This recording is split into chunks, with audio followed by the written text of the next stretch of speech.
मध्य प्रदेश के राजघराने की राजकुमारी रूपवती अति सुंदर थी। उसके रूप, नैन नक्श, उसकी चाल ढाल का चर्चा पूरे राज्य भर में होता था। रानी रूपवती की दासी गायत्री और उसका बेटा मोहन इस राजमहल के बाहर एक छोटी सी झोपड़ी में रहते थे। महल देखने की इच्छा से महल गलती से वह रानी के कक्ष में प्रवेश कर गया। राजकुमारी की मां ने जब यह देखा कि कोई अनजान व्यक्ति उनकी महल की ओर बढ़ रहा है, तो वह तुरंत बाहर निकल कर आई और गुस्से में चिल्लाती हुई बोली, कौन हो तुम और यहाँ आने का साहस कैसे हुआ? किंतु मोहन ने कोई जवाब नहीं दिया, क्योंकि वह तो राजकुमारी का चेहरा देखते ही उसकी सुंदरता का कायल हो चुका था। मोहन की मां को जब यह पता चला तो वह बोली, यह मेरा बेटा है। बहुत दिनों से इसके मन में महल देखने की इच्छा थी, इसलिए यह यहाँ आ गया। राजकुमारी की मां ने गायत्री को डांटा और बोली, अपने बेटे को महल में प्रवेश तो करा दिया, पर इसे यह भी बता देती कि रनिवास की तरफ ना जाए। जो आज्ञा महारानी जी, आज के बाद यह इस तरफ प्रवेश नहीं करेगा। आप अभी के लिए इसे क्षमा कर दें। और गायत्री अपने बेटे को लेकर वहां से निकल गई। लेकिन मोहन के मन मस्तिष्क में राजकुमारी की सुंदर छवि बस चुकी थी। मोहन की संगत अच्छी नहीं थी। वह एक आवारा लड़का था जिसे प्रेम शब्द का अर्थ नहीं मालूम था। वह सिर्फ वासना जानता था। वह एक आकर्षक नौजवान था। जब से उसने राजकुमारी की सुंदरता देखी, तब से वह रात भर बेचैन रहने लगा। अब उसका काम में मन नहीं लगता था। उसने बाहर आना जाना भी बंद कर दिया। जब उसकी माँ ने उसकी ऐसी हालत देखी तो उससे बात पूछी।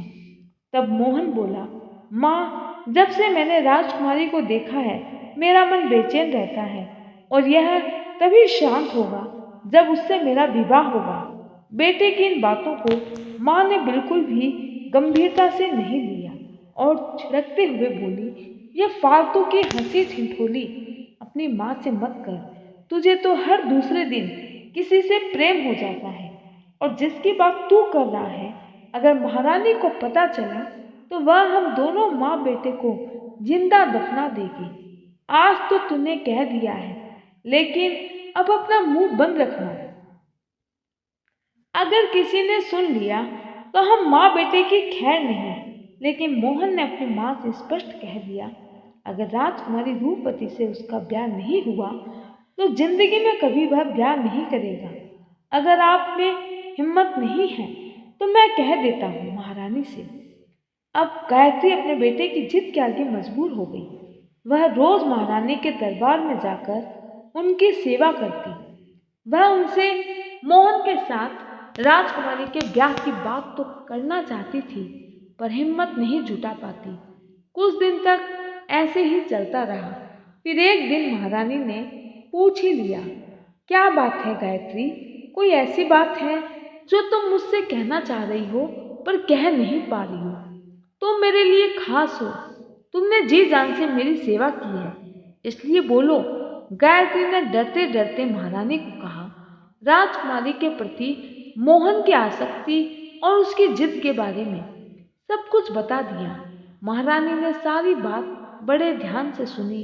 पहले वह क्रोधित हुई, लेकिन गायत्री के सेवा भाव और स्वामी भक्ति को जानती थी, इसलिए उसने सोच समझ के कहा, ठीक है, कल सुबह अपने बेटे को लेकर मेरे पास आना। राजकुमारी से विवाह करने की एक योग्यता होती है। यदि उसमें वह योग्यता हुई तो मैं उसका विवाह अपनी बेटी से कर दूंगी। जाओ, अब बेफिक्र होकर सो जाओ। कल लेकर आना। गायत्री बहुत खुश हुई। उसका एक डर तो खत्म हो गया था। उसे सपने में भी आशा नहीं थी कि महारानी इतनी आसानी से मान जाएगी। वह खुशी खुशी अपने बेटे के पास गई और अगले दिन उसे सज धज कर अच्छे कपड़े पहनाकर महारानी के सामने पेश होने को कह गई। अगले दिन तय समय पर मोहन महल की महारानी के सामने प्रस्तुत था। महारानी ने मोहन से उसका हालचाल पूछा और बोली, कहो मोहन, क्या कहना चाहते हो? मोहन बोला, महारानी, मैं राजकुमारी से विवाह करना चाहता हूँ। तुम मेरी बेटी से विवाह क्यों करना चाहती हो? क्योंकि मैं उनसे प्रेम करता हूँ। तुम्हें रूपवती में क्या अच्छा लगता है? मोहन ने एक पल सोचा और कहा, मुझे उनकी आंखें, होठ, सभी कुछ अच्छा लगता है। मोहन ने बिना किसी डर या शर्म के कहा, मुझे उनके शरीर का हर अंग अच्छा लगता है। महारानी ने फिर आगे कहा, ठीक है मोहन, मैं तुम्हारा विवाह राजकुमारी रूपवती के साथ करने को तैयार हूँ, किंतु उसके लिए तुम्हें मेरी एक शर्त माननी होगी। हाँ, लेकिन उस एक साल में तुम्हें वही करना होगा जो हम कहेंगे। तुम्हारा उठना बैठना, मिलना जुलना, खाना पीना, लिखना पढ़ना सभी हम तय करेंगे। घबराओ मत, यह तुम्हारी एक छोटी सी परीक्षा है। लेकिन तुम तो रूपवती को इतना पसंद करते हो कि यह परीक्षा तुम्हारे लिए कुछ भी नहीं। मोहन ने सारी शर्तें मान ली और उसके बाद एक साल के लिए मोहन को उस कमरे में बंद कर दिया जहाँ ऐश्वर्य आराम के सभी साधन मौजूद थे। किंतु उसकी दिनचर्या वैसी ही रही जैसी महारानी ने तय की थी। आखिरकार एक वर्ष बाद महारानी ने मोहन को अपने सामने पेश करने का आदेश दिया।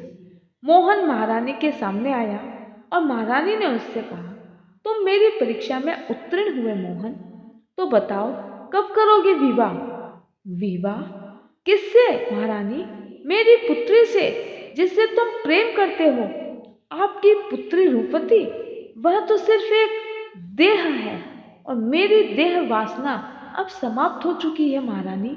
यह देह वासना क्या होती है? संसार की चाहत, देह की चाहत, ज्ञान की चाहत। यह चाह जब अपनी सीमा लांघ देती है तो वासना में बदल जाती है, और यह वासना ही है जो हमारे सभी अच्छे और बुरे विचारों को जन्म देती है। पहले मैं देह वासना से ग्रस्त था, इसलिए शरीर की सुंदरताओं को ही देखता था। सुंदर आंखें, सुंदर होठ, अंगों का सौंदर्य ही मेरे लिए सत्य था। देह वासना से ग्रस्त व्यक्ति संसार के विषयों को ही देखता है, परंतु अब मैंने शरीर का महत्व जाना है। अगर यह मनुष्य शरीर प्रभु ने दिया है तो इसका सही उपयोग प्रभु की प्राप्ति करने में ही है। अब मैंने जाना कि शरीर आत्मा नहीं बल्कि आत्मा तक पहुंचने का वाहन है। हमें इस वाहन की देखभाल तो करनी चाहिए, पर इसके लिए जुनून और बेचैनी बिल्कुल ठीक नहीं। यह वासना आसक्ति का यह रूप है और इसका अंत तभी संभव है जब मन, बुद्धि और ज्ञान का स्तर एक हो। तू करना क्या चाहता है? अंत, मेरे अंदर फैले हर विकार का अंत, और यह ज्ञान से संभव है और ज्ञान सत्य से संभव है। मैं सत्य की खोज करने जा रहा हूँ।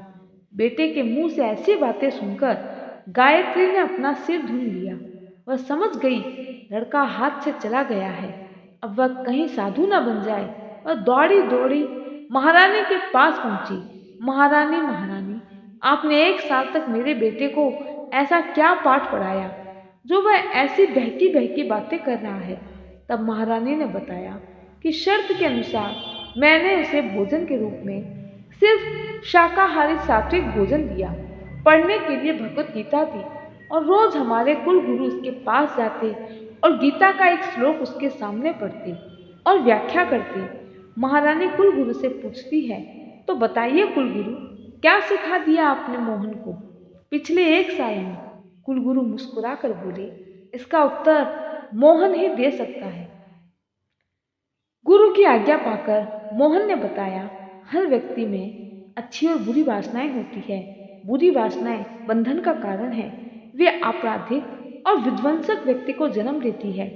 इसे मद् भागवत गीता में आसुरी संपत्ति कहा गया है।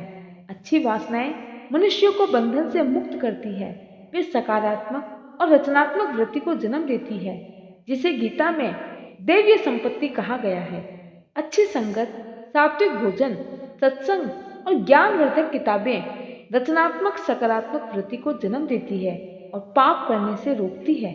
और एक ऐसा ही पाप करने से मुझे आपने रोका है, जिसका मैं आभारी रहूंगा। और ऐसा कहकर मोहन ने अपने गुरु के चरण स्पर्श किए। हरे कृष्णा।